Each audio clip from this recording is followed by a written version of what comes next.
Hi, Amelia. Welcome. Hi, Sarah. Thanks so much for having me.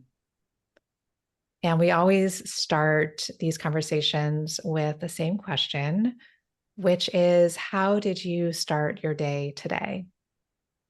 Hmm.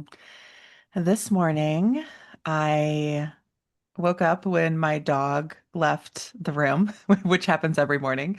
She wakes up somewhere between 5 and 6:30 a.m. and she wakes up and sort of trots to the front door, and then my spouse takes her on a walk. And then I have a few moments just to recalibrate and awake. And so I got up after I heard them leave and got a cup of coffee and went out to the garden for a bit, both to look at the plants, and I had to take some photos for an interview I just did about gardening your attention.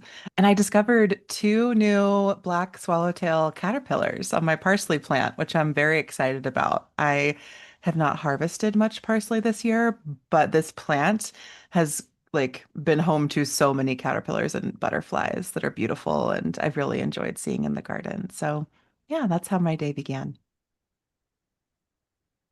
Sounds like a very mindful morning, and I'm appreciating the quality of your attention, which brings Mm. us to what we're going to be talking about today. And your new book, which at the time of this coming out, just came out a few days ago on October 1st, is called Your Attention is Sacred. And it started as a podcast about you leaving social media. And from reading your book, I see it's evolved into something more expansive. It's feels like more of a philosophical, practical, even spiritual movement that this book is calling forth.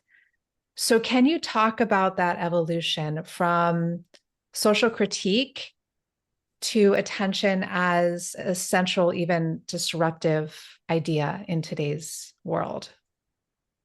Yeah, thank you for the invitation. I left social media 4.5 years ago now. And at the time, it was a really personal and somewhat practical decision. I just felt like I couldn't be there anymore for many reasons. And I started my podcast off the grid because people kept asking me how I left and how it was going. And so I wanted to share more about that and have conversations about social media. And the scope of the podcast is really for artists and writers and small business owners and people who are sharing their work and maybe selling something online. But when I sat down to write the book, what really came through was this much deeper understanding of how my life had shifted since I left social media. And honestly, a lot of grief for all of the ways that social media had radically transformed my ability to pay attention or give my attention to things. And so it's interesting the ways that, there have been many actually waves of grief in this process. Like when I left social media, there was a lot of grief for the things I was giving up, like all connections with certain people, access to certain things, a lot of my knowledge about just like what's happening in my local community. I had to rediscover and reinvent ways to do all of that when I wasn't, using a social media app to do it. But then as I unplugged, as I divested from those platforms, I realized what I was gaining, which was such a clearer quality of attention and presence in my life. I'm just able to be so much more present. And it's not that I don't use my phone. I should fully confess that my phone was there in the garden with me. Like it's not, I don't have these idyllic phone-free mornings and lifestyle. But I also am not pulled to it and drawn to it, and I don't find myself sort of performing my life the way I used to online. I'm just living it. Like if you hadn't asked me what I did this morning, nobody would have known about the caterpillar except my mom, who I sent a picture of it to, and my friend Nick, who I also sent a photo to. So my life has become more intimate in those ways. And with Your Attention is Sacred, it felt important to me to sort of rediscover this and reframe how we talk about attention. in our world because in the US and the English speaking parts of North America, I think that we talk a lot about the attention economy and we talk a lot about paying attention and how our attention has been fractured or distracted by social media.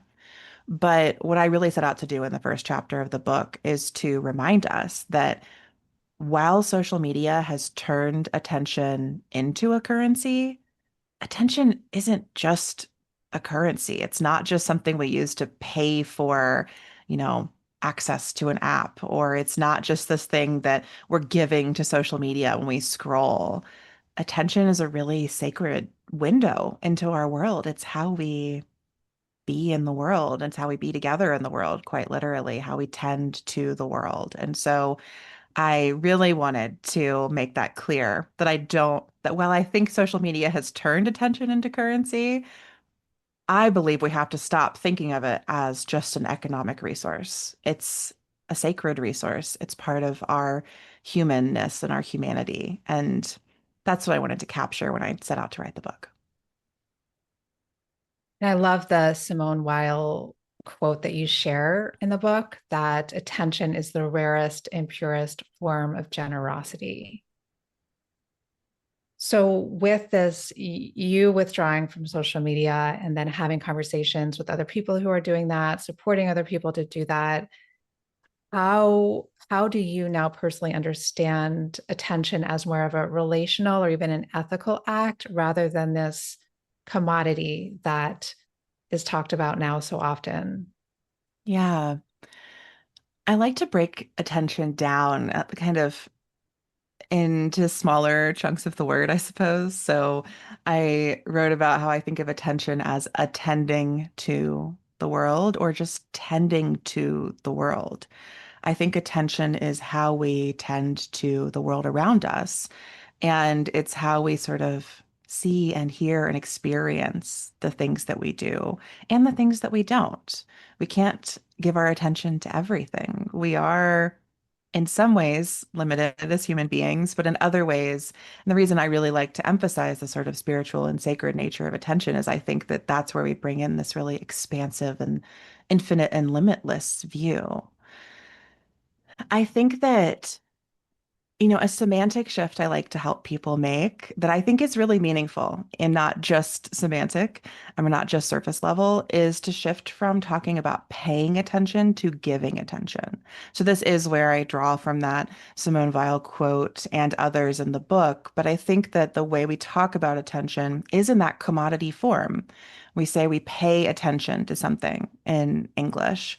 And I, in the book and my life, have started really carefully talking about giving attention to things because I want to think of attention as an act of care, as an interrelational and relational offering, not as this commodity as you're mentioning. And so I think that that shift, just that slight change in our wording, can be pretty profound. And it opens us up to thinking about how we give our attention to each other and what we give our attention to. And for me, that then does become, as you mentioned, an ethical act. That becomes a way that, if we're not in thinking of our attention as transactional, it can be something else. And that is where I sort of in the book talk about cultivating our attention in certain ways, sharing it in certain ways. And in the process of bringing this book into the world, I've had really beautiful conversations with people around how they're viewing attention. And I had a great conversation recently with a therapist who was sharing about how, a therapy container is really just, we're like, the therapist is giving us their full attention. I think this can be true in coaching containers as well. And so, what that space is actually this beautiful transformational gift of attention. And that orientation to attention, to healing, to care is so different than maybe the model where we're like, you know, signing up for a 20-minute therapy session with Apple Pay on our phone in the middle of the night. And we're just like, oh, I better get something that is okay out of this, right? Like when we start to give our attention to our attention, I think a lot can shift in our lives. Yeah, even since reading your book, I've been paying more attention to my attention, which is, I mean, I feel like I always try to be intentional with it, but there is such a way that the way that our lives are set up to be so plugged in right now that it's like attention is constantly being pulled out from us and kind of like ping ponging from one thing to the next throughout the day that Hmm. creates this level of exhaustion and wound upness within us. And I'll say within Hmm. me. And we have a choice about that. It's not Hmm. necessarily an easy choice right now, given how addictive these things are and how the world is set up. But I love that your book is just presenting our attention is ours, and we have a choice about where we're going to give it. Hmm. Yeah. And I think two things that come up for me there are to your latter point. I really do like my hope for this book is that it will recenter readers in their agency and help people recognize that we do have choices around where we give our attention or do not. And that not giving your attention to a social media app can be a very powerful choice. That's one piece of it. The other thing I want to help people do is just reclaim the joy and pleasure of attention. I think that just like you're saying, so often in this incredibly digital online era, our attention gets like dragged along the like riptide current of the internet or of our workday. And that doesn't feel good. Or I don't know anybody who feels really good when that happens. But that's so different than when you may just be exploring. Maybe you're flipping through some books and you let your attention sort of wander from here to there. Like that can be such a pleasurable experience. Similarly, we can give all of our attention to something we're doing and we can lose track of time in that experience. And it can feel so nourishing and fulfilling. So I think that part of the beauty of being human is that we have so many different modes for our attention. It can be really like deep and focused. It can be really like flittering around. It can do so many different things. It can pay attention to one thing or 20 things at once. And I think that that's beautiful. We can celebrate that as part of our humanness. We can celebrate it as, a fact of neurodivergence. There are so many ways to think about that. But one of the harms I think social media does to attention is it turns it into this just like one quantifiable thing, which is like how long you looked at a post when you were scrolling or how much time you spent, on YouTube, they call it like watch hours, like how many watch hours you have each day or week or month. So that I think is the harm. It's not that like there's any particular way we should be giving attention to things, but that it's all just turned into this sort of one act of scrolling. And I think that's just not nourishing to our minds or our bodies or our lives. And you talk about, like, you draw the line of between thinking of attention in economic terms to personal burnout, like literally connecting the Western economy's focus on productivity with how we experience scarcity Hmm. in our households, in our lives. And you write, I've begun to trace a direct line between my household funds and my scarcity mindset. Can you share more about making that connection? Yeah, yeah, gladly. This was a big sort of breakthrough moment for me, I think, when I started to learn more about the economy, which is like such a nebulous thing, right? Like we talk about the economy and I never quite know what we're talking about. So societally, like if I read an article about the economy, I'm like, what is it though? How do I understand this in my life? So when I was writing the book, I just started by looking up the definition and then reading more about economics from different sources and really learned that in our contemporary time, we meaning like folks in the US or US government agencies tend to talk about the economy through two lenses. One is the GDP or gross domestic product, and that's measuring the productivity of the nation, how much has been produced in a typically a quarter or a year. And then also, we have sort of turned economics into scarcity economics. So there's a scarcity definition of economics that defines it as economics as how scarce resources are distributed. And that definition has not always been the definition of economics, but it is one of, if not the most prevalent one now. So when we're talking about the economy or about economics, scarcity is always coming along with it in this age. And to me, what that meant, what I kind of figured out there, the way I connected that to my personal life was like, oh, essentially I've grown up in this culture where there is never enough money, there can never be enough money, and I can never have enough money. And that means that anytime I'm doing anything with money, it's going to be so like easy, not in a good way, but in a problematic way, for me to feel that scarcity trigger, for me to feel like, oh, there's not enough. Oh, I need more. Oh, I can't figure this out. And through the warping of our society, that turns into all this messaging around how, well, that means it's my job to make more money, or I should really be more disciplined and spend less money. And so I just started to see how the fact that scarcity permeates our entire contemporary cultural conversation around money happens on every level. And before the economy, the word economy was defined as this sort of scarcity economics. It used to mean like the household, the logic of the household, how we run our household. And so I started to see like this act of warping like a household's resources into there can never be enough has all turned into just my angst around money. And that's actually not a personal problem like I've been led to believe, and that's not on me. And that kind of freed me up to start to think about money in different ways, to think about the economy in different ways, and then in the book to think about the attention economy in different ways and my attention. So it's been fascinating to see how much really weaves in once I start pulling at these threads. And this is more of a meta question, but as I'm hearing you talk right now, and as I read your book, it's like, do you feel like you're able to have this level of this depth of insight about all of this because you're not on social media?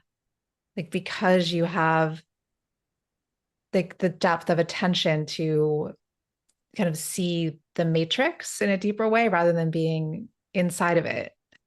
Yeah, yeah. I think like if we use a Matrix movie metaphor, it's like I've no longer taken like either pill that's been offered up to Neo.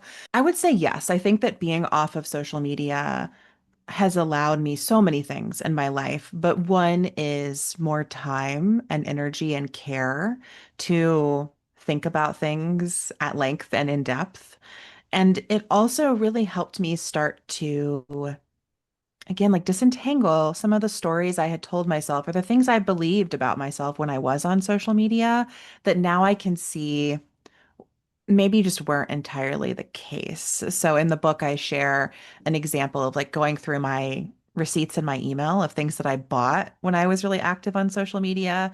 And at that time, I would have told you that I was not influenced by social media to buy very many things. Like I only bought things I genuinely wanted. I believed I was a conscious and critical consumer. And, you know, to the best of my knowledge then, I was. But when I look back now and when I consider those same purchases, many of which are still in my house and have not been used ever, it helps me realize like, oh, like I was being influenced. I was being manipulated through these advertisements.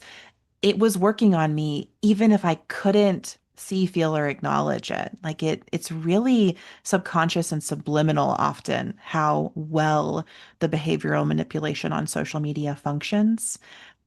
These companies are expert behavioral manipulators. Like they are really good at what they do.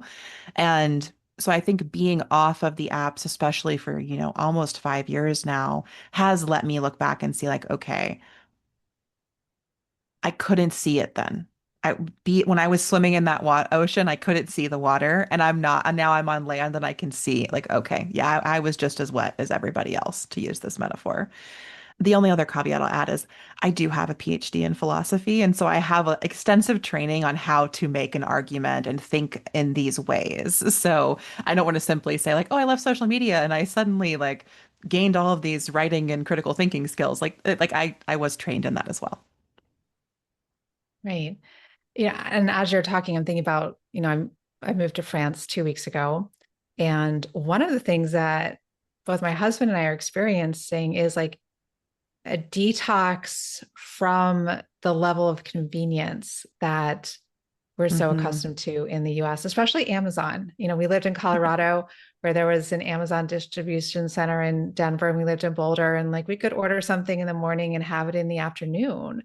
And I'm Hmm. realizing like it was kind of an addiction. There's a dopamine hit that comes with that. And I've been here for 2 weeks and I haven't placed a single Amazon order. And I'm just like, it's, I mean, and it's hard, you know? Yeah. But it's also like I want to choose, I want choosing this. I'm choosing to live just a slower, more local life. And it's not like I'll never order things. There's Amazon France and I'll order things from there, but not at the same volume that I did in the US. And that's something that I just didn't anticipate, just how strongly I would feel that in my system, like that deep dependency. Yeah. It's so hard to notice until you really pull yourself out of it in some way. And that could mean moving to France. It could also mean taking a week where you don't order anything from Amazon. And, for me, when I left Instagram and social media in April of 2021, I also quit using Amazon at that time. I like deleted or canceled my Prime account. I stopped ordering from them.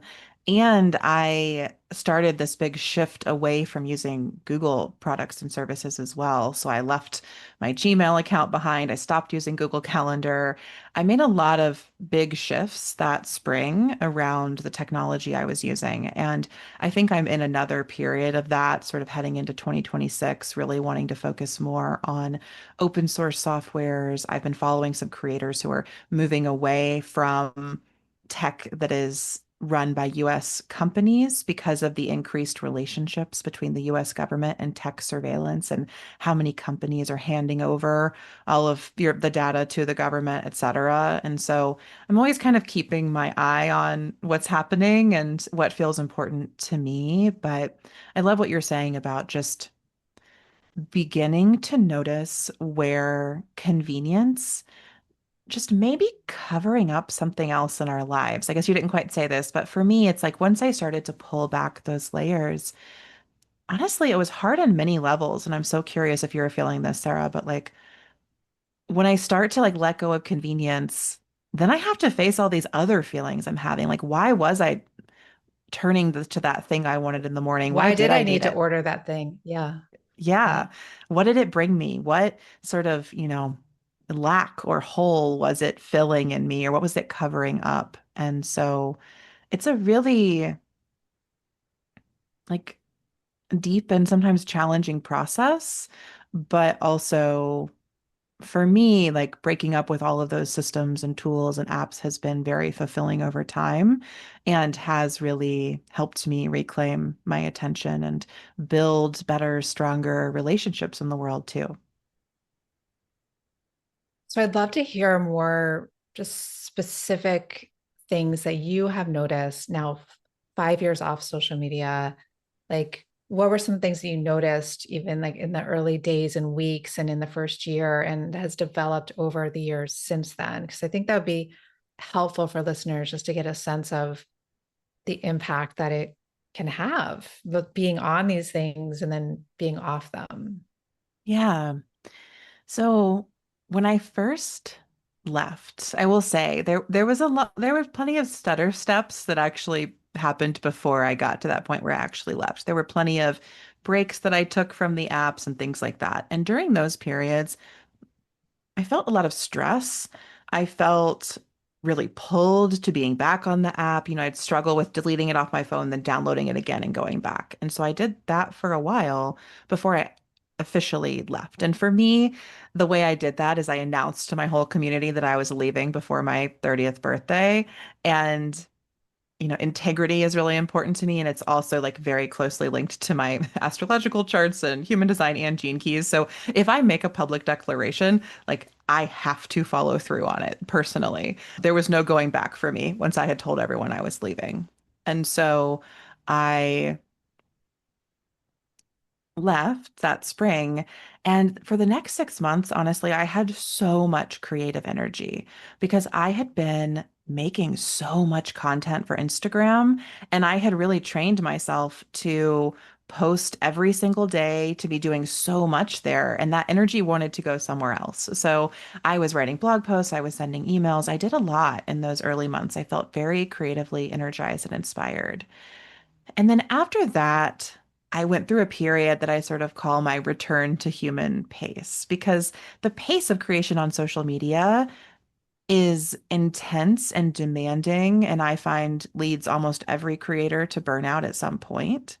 And so I kept running at that pace for a while, even off the apps, and then I had to slow down. I realized like I couldn't keep going at that pace. And so I got more quiet and I connected with what I wanted to be doing. And I started to think about like, if I'm not limited to this app and what does well there anymore, what do I really want to make? What do I want to do? And so I turned to writing more long form. I turned to my podcast.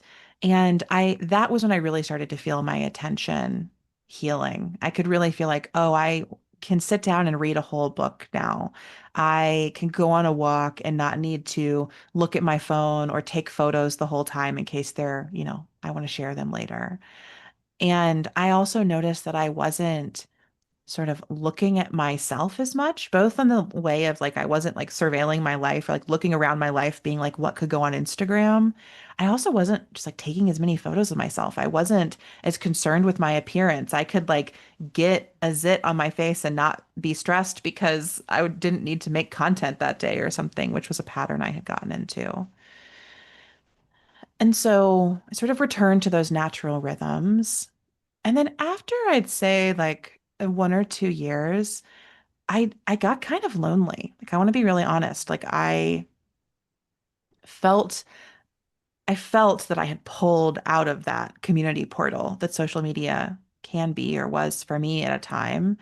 And I had to go through a period of really more actively relationship building because I realized like I wasn't just out there broadcasting my life in the same way anymore. I wasn't, and people weren't just like watching me all the time. So I wasn't getting that sort of surface level feeling of community. And, in sort of years, like year 2 and 3 of being off of social media, I made a lot of new friends, but it took effort. I had to reach out to people. I had to set up calls. I had to go see them. I had to travel and visit folks. Like I felt that loneliness and that sort of moved me into action around building relationships. And then when I sat down to write this book, that would have been the start of like year 4 of being off social media. When I wrote the book, I was like, oh, thank God I'm not on social. Like, how would I ever write a whole book if I was still on social media? It requires so much attention and so much care and so much energy. And so I really felt like I could be fully with it and in it when I was writing, which felt really good. And, now at this point, what I'd really say, being almost 5 years off the apps, is that I just don't think about them that much. And all of these things that I used to do and that I see people in my life do, to take photos for Instagram or to do a dance for TikTok or to like sort of create these, like, I want to be careful when I say this, but these sort of like artificial presentations of moments in our lives. I don't do that anymore, ever. Like I'm just more present in my life. And sometimes I share stories from it, or I might bring it to a podcast episode, but I'm no longer like performing in that way. And it feels really, really good. And I'm really, really grateful for it. Powerful. One of the things you mentioned this morning, you started out by taking pictures about first thing about gardening your attention. And so you use that metaphor, gardening your attention, and you also say stewarding different rhythms of life, which I love. And I'm wondering like what have those rhythms looked like for you since leaving social media? Like you talk about you've created more in-person connection or just personal connection, deepening your creativity. Are there other rhythms that you've been stewarding over these 5 years that you want to touch on? Yeah. I think that the reason I use the gardening metaphor in the book and what's been valuable about it for me has been just learning more seasonal rhythms, like connected to the natural world. And when I was creating everything for social media, it was relentless. There was no pause. And sometimes, honestly, I feel this way about the pace of business and online business. It can feel very relentless. It can feel like there are no breaks or you shouldn't take a break. And so I think that gardening taught me a lot about the rhythms of planting and growing and harvesting and resting and how I could build that in. And now I try to bring that through in many different areas of my life, whether that be in my business, where, I have kind of many things going on. I'm a podcast producer and work with clients. I'm also obviously selling this book. I have my own show and membership and all of these things, but I try to build in periods of rest to push back against the sort of dominant cultural narrative of always being on or always doing. And then in my personal life, that also comes out. There are definitely periods in my relationships where I'm very active. So, for instance, I think in August, I went on 3 trips to see 3 different friends and to really like reconnect with people. And I was out in the world and being with them and just, you know, deepening those relationships, I suppose, which for me, I have friends from every era of my life, going back to middle school, or elementary school, even. I have a friend I've known since third grade. I have friends I've known since high school and college. Like every era of my life, I'm still in touch with certain people from those periods. And that's a lot of work. Like, I love it. It's beloved work, but it is time and energy and attention that it takes to go see people or to call them or to write them or to really maintain and deepen those relationships over time.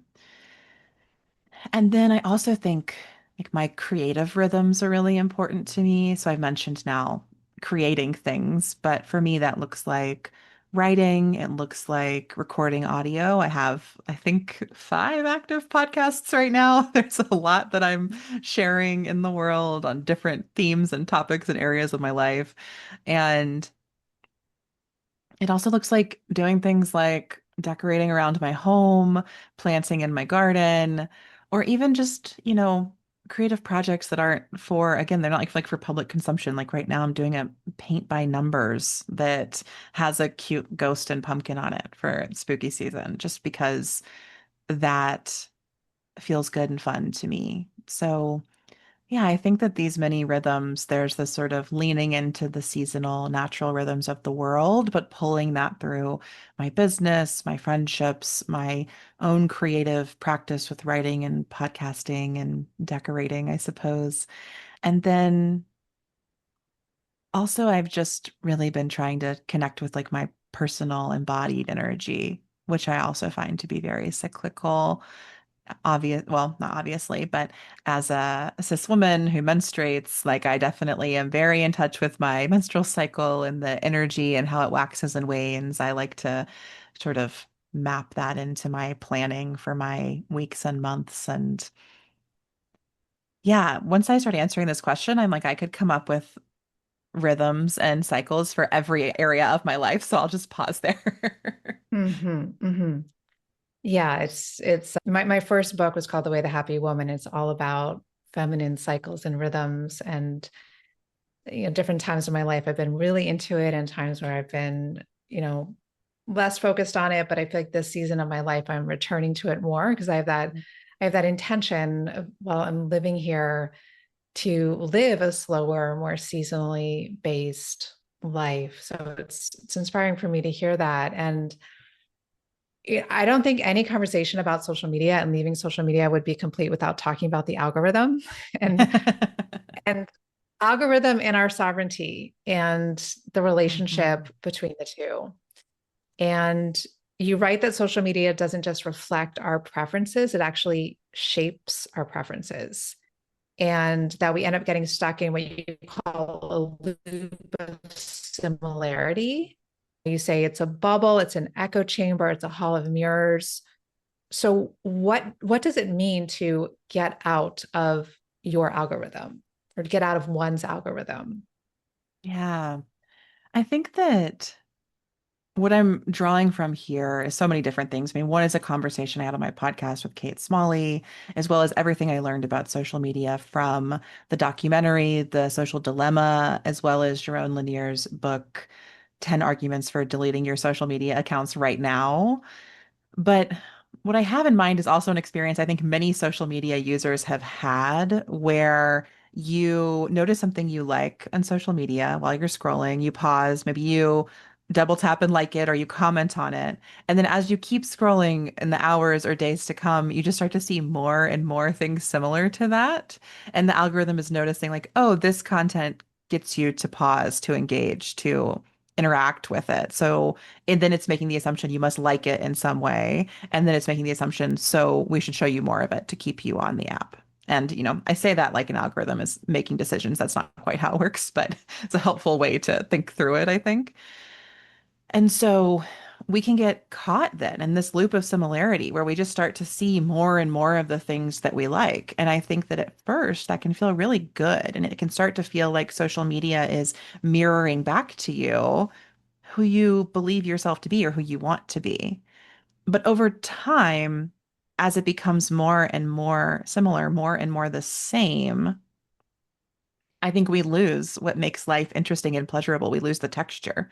Social media may just become cute cat videos and memes. And a lot of people love that. And I don't think there's anything wrong with that. But if it's the only thing we're looking at, which for so many of us, we're on social media. I haven't looked at stats recently, but I know upwards of 3 to 6 hours a day for many users. Then we really begin to sort of create this world where we're only looking at one thing in one way. And so I'm really excited and invested in how we break out of those loops and how we get out of those loops of similarity in the algorithm. And many people will say to me, like, well, sometimes I go, I look at something random or I like something different to try to like break it up, to try to see something new. But unfortunately, that's actually not an effective strategy because the algorithm is already using it. The social media algorithms have learned that randomization is a way to keep us engaged because after you see too much of the same thing, those dopamine hits in your brain become less and less, and you're not feeling it the same way. But if the algorithm can serve you something new that you like, then you get into the dopamine cycle again and you stay. So randomizing or chaoticizing your intake actually is not going to break you out of your loop of similarity. It's not going to get you out of your algorithm because the algorithm's already doing that for you or to you. And so I think to get out of your algorithm, you have to seek out inputs that are probably offline in synchronous time with other people and then allow that to inform your social media use in new and different ways. So essentially, you have to make off app connections, and those could still be online connections. I'm not saying you have to like totally get off the internet, but I think you have to connect off the app and then allow that to shift what's happening for you on the app. And that's sort of what I would begin to call getting out of your algorithm. And I cite an example of the book from, in the book, I cite an example from Jenny Odell's How to Do Nothing, where she talks about when she gets stuck sort of in her Spotify algorithm where everything sounds the same, then she'll listen to the radio and hear songs that have been curated by another person that she's hearing at the same time as everyone else tuned in. And then sometimes a song will come up on the radio where she's like, oh, this is great and I love it. And it's totally different from everything else she likes. And that gives her a new experience. I'd say that's like really getting out of your algorithm. But then she can go add it to her Spotify playlist and sort of like fold things back in. So that would be that strategy, I think, of getting out of your algorithm. And then you have some really kind of provocative questions in the book. And one, you have a list of questions at the end towards like if you're trying to decide if to get off social media, which I love. Hmm. And some of the questions you ask is what needs of yours are being met on social media? What problems is social media convincing you that you have? And I'm wondering if we can pause here and maybe you can walk us through how a listener might reflect on these themselves. Yeah. Yeah, this is a great question. And it's something I'm realizing already through the reception of the book that there's like a pre-step maybe I should have included in some of this, which is you have to become aware of what you're doing on social media. And so many of us, myself in the past included, like we're just using the apps and we may recognize that we don't feel good about it, but we also might not be aware of why we're there and what's happening when we're there, really, on an emotional or intellectual level. And so I like to invite people to begin with just a few noticing practices. So one is notice when you pick up your phone. And maybe when you pick up your phone and you open social media and you notice yourself do it, then you pop over to a note in your phone and you say like, why did I pick up my phone? Like, why did I open Instagram? Why did I open TikTok right now? And just make a note of that for a day or a week. And you can go right back to using it. I'm not saying this is not a behavioral intervention. This is just a noticing practice. You pick up the phone, you open Instagram, pause, go write down why you opened Instagram. Even if it's like, oh, I don't know why, write that down and then go back to Instagram and do whatever you wanted to do. I think that that's a place I begin with people to help build this awareness around when are we turning to social media? Can we figure out why? That'll help clue you in on what needs are being met there. Another helpful practice for this is one that I learned from my friend Taylor Elise Morrison, which is just a scrolling and noticing practice. So once you've started to get a sense of why you're even opening the app, then you can start to tune into what's happening when you're there. And so I'd encourage folks to, sort of set up maybe your desk or sit somewhere comfortable with your phone and something to write with next to it and set a timer on your phone for 5 minutes and then open your social media app of choice, whether it's Instagram or TikTok or X or whatever it is and start scrolling. And every time you pause on a post to read it or to look at it, pick up a pen or pencil and write down, like, what do you see and how do you feel? And then put it down and keep scrolling. Again, we're not trying to change or judge this behavior. We're just trying to notice what do you see and how do you feel? And then when your 5 minute timer goes off, you can pause and go through your list and see, like, okay, what are the feelings that came up here? Do I see any patterns here? Were my feelings overall, were they more positive or negative? How would I place them on a spectrum of like ways I want to feel more or ways I want to feel less? And so that can help us build this awareness of what's happening when we're on social media. And that can sort of tap us into or help us tap into that question of what problems is social media convincing me I have. So if you see a post and you're like, well, I saw this ad for, I don't know, a retinol or a GLP-1, and I paused and looked at it, and then it made me feel perhaps like my face is wrong or my body is wrong. And I'm like, maybe I should fix this, which is what the ad is telling you, to be clear. Like that's the messaging it's trying to get across. You can start to figure that out for yourself. And so that's where I would begin is with the noticing practice that can help you lead into answering these questions. And what I always like to emphasize is like if we're on social media, it's probably for a reason. And we need to get in touch with that reason. And some of those reasons are really good, beautiful things, like connecting with people who share an aspect of our identity or experience that nobody in our immediate community does, or learning about a part of the world that we have no other access to except through these social media portals. Like there are beautiful, wonderful things happening on social media. But what I have found is that that problem piece, like the problems it's convincing us that we have, that outweighs any of the good that I was finding there. So, but that's a personal calculus that I want each person to do for themselves. I don't want to tell anyone you have to get off of social media or you should get off of social media. I only want you to do that if you come to that conclusion for yourself. That's the sovereignty piece as well. Like You have to decide. You Right. have to step into choice. And I first learned about you on, which we've had a previous conversation about this on Glennon Doyle's podcast, where you two had a conversation about Glennon leaving social media. I mean, she's still, her profiles are still on there, but she's not posting in the way that she used to. And so Hmm. I'm wondering, does it need to be all or nothing? And I think one of the things from that conversation that you all talked about is like the bargaining that happens, or you talked about that in your own journey of like, well, go off it for this period of time, or I'll be on it during on these days, but not these days, and during these hours, and we have these apps to block it, Hmm. and how that really starts to show us that we're addicted, and there is this codependency happening with social media. So do you think that there you can be in it a little bit, or that you really need to be off all the way? I think it's different for every person.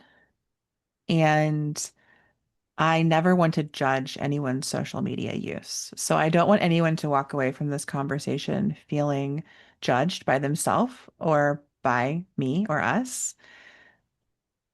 And yet, I do try to argue in the book that I want to be gentle. I want to say all of this with care. I want to send people on their own journey. And also, all of the evidence I have read and found and experienced points me to the fact that social media is a place where we are manipulated on every level, and that I have not found a way to be present there without experiencing that. That is probably also true of many areas of our life. So I'm not saying social media is the only place where we experience this kind of manipulation. And in fact, that's often a fact of advertising, and we're advertised to in so many areas of our life. I think there are certainly people who can use social media and not feel addicted to it. But also, I think even those people would benefit from an awareness of the ways that social media is trying to modify their behavior because it's trying to act on you, even if you're, just kind of hanging out there for 5 minutes a week. So I don't believe in all or nothing approaches. I don't think. I don't want to push that on people, but I do want people to take very seriously and to really meaningfully consider the harms that social media may be doing to their life, as well as I touch on in the book, like the harms it's done at a societal, national, and global level, which are very real and we're seeing all the time. So is that a clear enough answer to your question? I don't want to sidestep it, but I It is also, clear. It okay. is clear. Yeah, it is clear. And, the question that we like to close these conversations with is similar. We always have the same question to open, same question to close.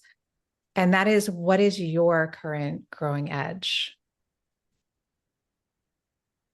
I think that it's really fun and funny to be putting out this book right now because the act of putting out a book has actually like brought me back to my phone way more. And I'm back in a growth edge with getting off of my phone again. I'm not on social media, but because there's a lot more attention, I'm getting more emails, there's more work to do.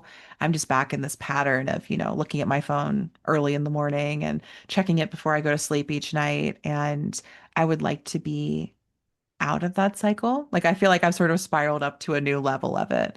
And so that's a growth edge for me right now. It's just like putting my phone down and away more often. And that also feels fun because the my podcast Off the Grid has a theme song that plays at the beginning of every episode. And one of the lyrics by the brilliant Melissa Caitlin Carter, who wrote and performed it, is what is it? It's like, I know that you really want to put your phone away. And I do. I do want to put my phone away. So that's my current growth edge is that even in this season of abundance and connection and so much like beautiful work, I still don't want to feel so beholden to my phone. I still want to like step through that growth edge of my own workaholism and my own checking my phone all the time and continue the effort to give my attention to other things and to stay in the present moment. Here, here. So let us know, where can we find your book? What sort of events do you have going on in the month of October or beyond? What do you want to share with us about how we can support you and how we can get our hands and eyes on this? Mm. Yes, thank you, Sarah, and dear listeners who are still here with us. I would love to invite you to go to yourattentionissacred.com to learn more about the book. You can purchase a copy there. And even more so, I'd love to invite you to purchase one of the book bundles there, which includes a ticket to a virtual retreat that I'm hosting in November, where I'm going to be having some really generative and nurturing conversations and workshops and practices. So if you purchase a bundle anytime in October, then you'll be invited to that retreat. And the only way to come to the retreat is to purchase the book bundle. So I'd love to invite your community to join me in that. And, not only buy this beautiful 100-page book about reclaiming your attention, but also come do it in community with other people because I don't think we can do this work alone. Like we need each other in it. And I'm just thrilled to be holding a space for us to find other people who want that too. So all of that information is at yourattentionissacred.com and also at offthegrid.fun. Thank you, Amelia. We'll put all that in the show notes. And I just find the time that I spend with you to be really grounding and really inspiring. And one of the things that I'm going to be doing here in the coming weeks is just sitting down and answering those questions that you have Mm, towards the end of the book and just getting really honest with what's true about that, and also looking more deeply at, we're talking about the Amazon addiction, like what's underneath all of this, and just doing that deeper excavation. So thank you for role modeling a different way of living. mm. Yeah. Thank you so much, Sarah, for inviting me here and accepting those invitations. I'm truly grateful.